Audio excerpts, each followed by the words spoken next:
워드 밴드웰이라는 분이 쓴 책인데요, 살며 사랑하며라는 책에서 제가 그동안 봐온 그 탁월한 공감 능력을 가진 사람 중에 가장 탁월한 한 꼬맹이를 이 책에서 만났습니다.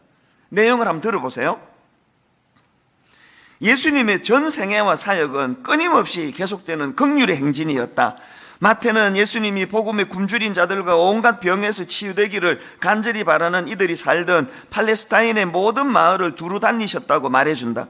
그리고 예수님은 무리를 보고 불쌍히 여기셨는데 이는 그들이 목자 없는 양과 같이 고생하며 기진해 있었기 때문이다. 그리고는 마태복음 9장 36절 요 이야기를 인용을 하고는 그 다음 들어보세요. 이 구절을 읽을 때마다 나는 운동장에 모여 함께 울던 아이들 이야기가 떠오른다. 여기에 제가 가장 이 긍휼의 모습을 보여준 아이가 등장을 합니다. 이 구절을 읽을 때마다 나는 운동장에 모여 함께 울던 아이들 이야기가 떠오른다. 무리 한가운데 한 남자아이가 아파서 몸을 웅크리고 있었는데 선생님이 다가와 무슨 일이냐고 묻자 한 어린 여자아이가 이렇게 답했다고 한다. 지미가 배가 아파서 우리도 배가 아파요. 지금 울컥하는 게 내가 이걸 읽는데 하나님이 그 시청각 교육하라고 방금 우리 꼬맹이들 6세 7세 아이들 찬양하는 모습을 보여줬지 않습니까? 저 몸도 잘 가누기 어려운 이 어린 꼬맹이들인데요, 지금 한 아이가 운동장에서 배가 아파서 몸을 웅크리고 있으니까 막 이제 선생님에게 그 사실을 알려주면서 하는 이야기가 지미가 배가 아파서 우리도 배가 아파요. 이게 공감 능력이에요. 지미가 아플 때 우리도 배가 아파야 공감이 일어나는 거 아닙니까? 선생님, 지미가 배가 아파서 우리도 배가 아파요. 저는 오늘 이 새벽에 저나 여러분에게 이런 긍휼이 회복되기를 바랍니다. 이런 공감 능력 차원에서의 이 긍휼이 우리에게 필요한데, 그런가 하면 두 번째로 긍휼과 관련해서 회복해야 되는 게 뭐냐? 이 첫 번째가 먼저 마음으로 이 공감의 능력인 긍휼을 회복해야 된다면, 두 번째로 행위의 차원에서의 긍휼을 회복해야 된다는 겁니다. 성경사전 키워드로 푸는 성경 사복음서 편에 보면은요, 오늘 본문 7절에 대한 이 긍휼히 여기는 자 할 때 이 긍휼히 여기는 해당되는 이 엘레네모스라는 단어를 설명하는 대목이 나옵니다. 이 엘레네모스, 긍휼히 여기다라는 이 단어를 이렇게 설명합니다. 비록 이 단어는 공공에 처해 있는 어떤 사람에게 큰 관심을 가지는 것을 의미하지만, 이게 제가 아까 말했던 공감의 차원에서, 마음으로 공감하는 차원에서 긍휼 아닙니까? 비록 이 단어는 공공에 처해 있는 어떤 사람에게 큰 관심을 가지는 것을 의미하지만, 그 다음 들어보세요. 이것은 감정을 넘어서 다른 사람들의 필요를 다루고 그것을 완화시키는 행동의 동정적인 반응을 묘사한다. 이 단어가 마음적으로 같이 공감해 주는 거, 아파해 주는 거, 그걸 내포하고 있지만 더 근본적으로는 그 공감이 행동으로 나타나야 된다는 것을 내포하고 있는 단어가, 이게 바로 오늘 여기 나오는 긍휼을 의미하는 엘레모네스라는 단어라는 그 이야기예요. 헨리 나우엔이 긍휼이라는 책을 썼는데요, 비슷한 설명이 거기 나옵니다.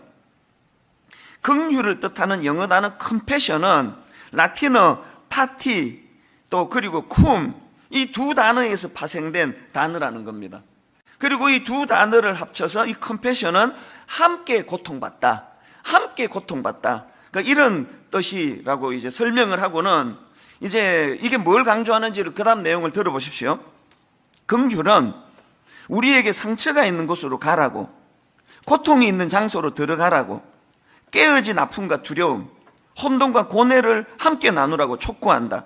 긍휼은 우리에게 비참한 상태에 있는 사람들과 함께 울부짖고 외로운 사람들과 함께 슬퍼하며 눈물 흘리는 자들과 함께 울라고 도전한다.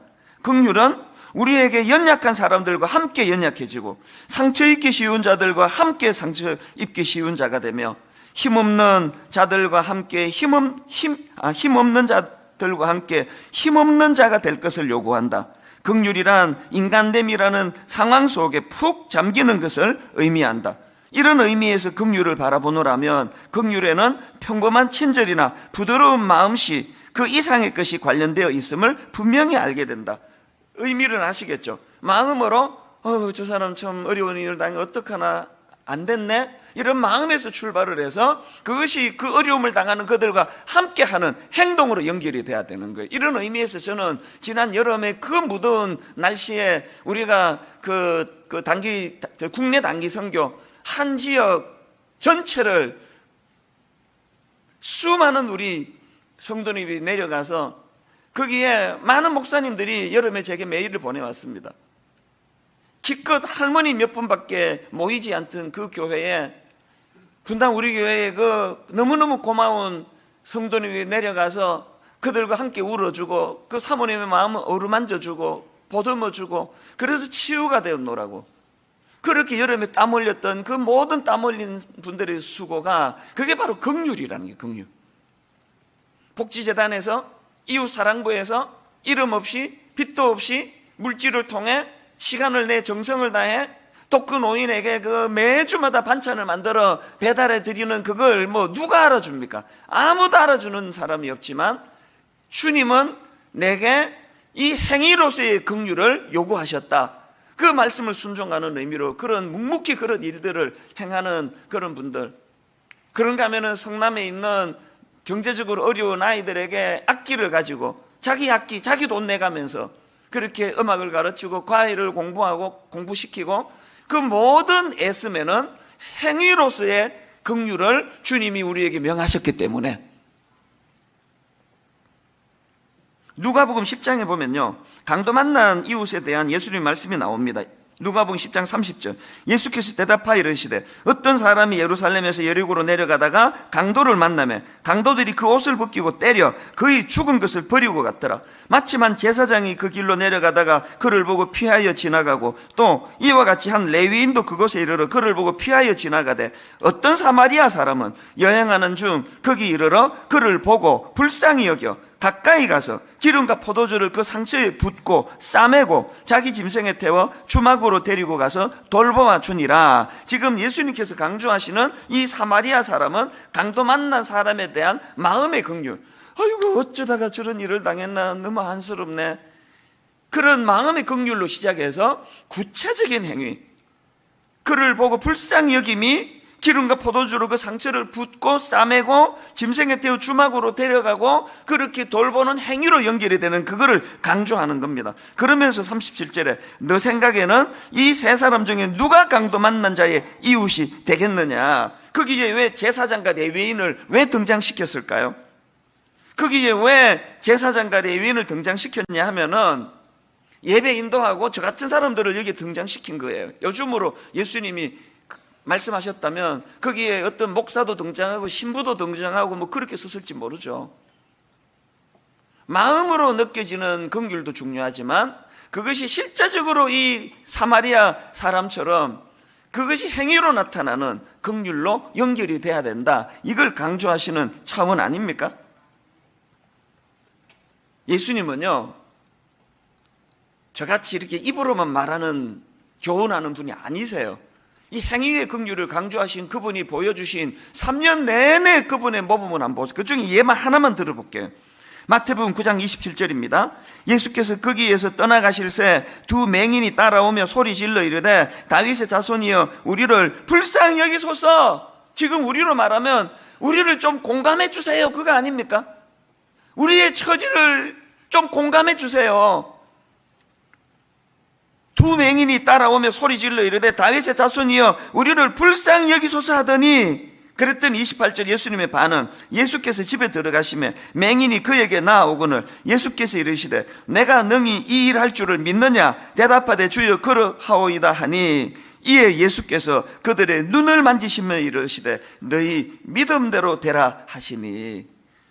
우리를 좀 공감해달라는 그 사람들에 대하여 행위적으로 반응을 보여주시는 주님이에요. 이게 다가 아니에요. 마태복음 15장 22절 가나안 여자 하나가 그 지경에서 나와서 소리질러 이르되 주 다윗의 자손이여 나를 불쌍히 여기소서 내 딸이 흉악하게 귀신 들렸나이다 하되, 또 17장 15절 주여 내 아들을 불쌍히 여기소서. 그가 간질로 심히 고생하여 자주 불에도 넘어지며 물에도 넘어지는지라. 이게 전부 다 자기들의 아픔을 공감해달라는 울부짖음 아닙니까? 그 부르짖음에 대하여 예수님은 그때마다 공감해 주셨고, 그때마다 그 공감으로 끝나는 것이 아니라 행위적인 공감으로, 긍휼로 주님이 베풀어 주셨다는 거예요. 이게 예수님의 모습이라면요, 그 다음에 대조적인 마태복음 20장 30절, 맹인 두 사람이 길가에 앉았다가 예수께서 지나가신다음을 듣고 소리질러 이르되 주여 우리를 불쌍히 여기소서 다윗의 자손이여 하니.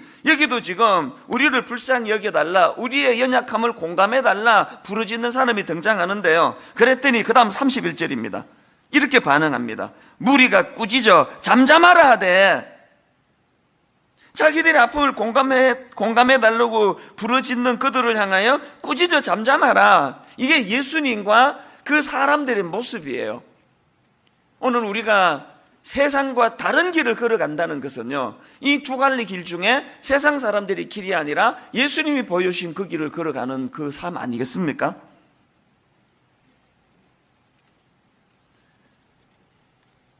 그래서 여러분 마태복음 9장 13절에 너희는 가서 내가 긍휼을 원하고 제사를 원하지 아니하노라 하신 뜻이 무엇인지 배우라. 저는 오늘 이런 의미에서 긍휼히 여기는 자는 복이 있나니 그들이 긍휼히 여김을 받을 것이며, 이걸 그대로 직역을 하면은 복되도다, 이 조건의 문제 아닙니다. 내가 누군가에게 긍휼히 여기면 주님도 그거 보고 보상으로 나도 너를 긍휼히 여길게, 이게 아니에요. 복되도다, 이미 그 행복한 상태입니다. 누가 이렇게 행복합니까? 긍휼히 여기는 자들이요. 복되도다, 긍휼히 여기는 자들이요. 그들이 긍휼히 여김을 받을 것이기 때문이다.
you.